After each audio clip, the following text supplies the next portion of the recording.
who doesn't email.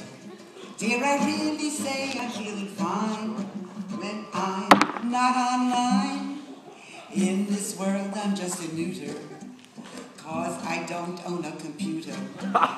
Do I really need a PC just to prove I'm of the species? To my boss I'm just an albatross, 'cause I can't show him what's in my modem. Does he really think that I will thrive on his hard drive? I tried and tried and tried to tell him I can't get it past my cerebellum, and I have no present inclination to access that piece of information.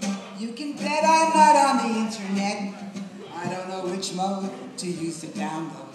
I could try again, but in a flash I'd surely crash. Whether fall or spring or summer, winter, I can't connect inkjet or laser printer. A handheld calculator, I could work it, just don't plug it into any circuit. Though it's the rage to have your own web page, it's not my venue to seek a menu. You may think I need a CD-ROM, but